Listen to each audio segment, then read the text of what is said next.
ஏன்னா அதுக்காக நீங்கள் சல்மான் காக்கு மாதிரி கண்ணாடி வந்து பின்னாடி சொல்லிட்டுலாம் வரக்கூடாது. அதுக்கு ஒரு சாரி சொல்லி முன்னாடி எடுங்க அந்த கண்ணாடி. Siddharth is very sweet, intelligent, wonderful காய். அப்படி ஃபஸ்ட்டு அது ரொம்ப இன்டெலிஜென்ட்டாக பேசுவார். ஒன்றுங்க அவ்வளோ அறிவு நமக்கு கிடையாது. என்ன பண்ணலாம், சரி மேட்ச் பண்ணுற அளவுக்கு ஏதாச்சும் பேசணும்னு சொல்லி புத்தகத்தெலாம் படிக்கணுமா, என்னெல்லாம் ரெஃபர் பண்ணணும், என்சைக்ளோபீடியா போயிட்டு எல்லாம் கற்றுக்கணுமா, ஒகேபுலரி தெரிஞ்சுக்கணுமா, இந்த அளவுலாம் திங்க் பண்ணிட்டு போனால் நாங்கள் அப்படிலாம் ஒன்றும் இல்லை. இல்லை அவருக்கு இருக்குது. உடனே ஏதாச்சும் பேச தப்பாக வர மாதிரி இருக்குது. சாரிடா பிரபு, it's a family sir, ப்ளீஸ்ப்பா.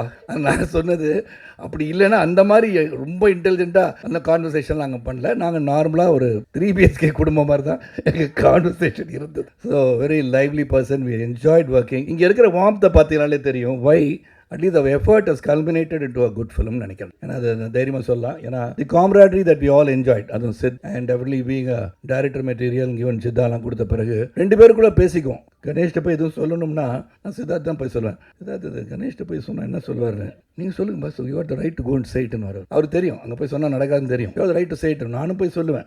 I take only 5 minutes. Okay Ganesh, இது மாதிரி இந்த டைலாக்ல இந்த மாதிரி சொல்லிக்கிட்டோமா, சரி சார் நல்லா இருக்குது சார், சொல்லிடுங்க சார். ஆமாம், அந்த லைனை வந்து நான் மெமரைஸ் பண்ணிட்டு இது எப்படி நடிக்கலான்னு போய் நிற்பேன். கேமரா செட் பண்ணுற டிகே இப்போ அவருக்கு நடக்கும்போது திடீர்னு ஓடி வர 1 செகண்ட் என்ன கறி சார், நான் எழுதினதே படித்து சொல்லிடுங்க சார்.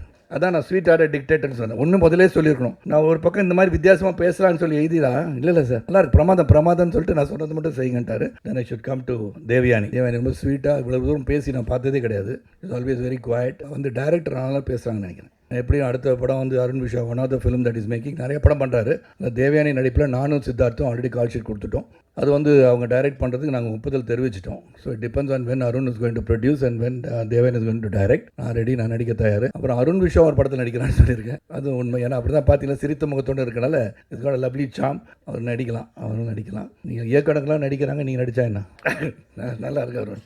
அதனால் எங்கள் படத்துக்கு அடுத்த படத்துக்கு எங்களை சான்ஸ் கொடுக்க விட்டுறாதீங்க. 2 படம் எடுத்த பிறகு நடிங்க.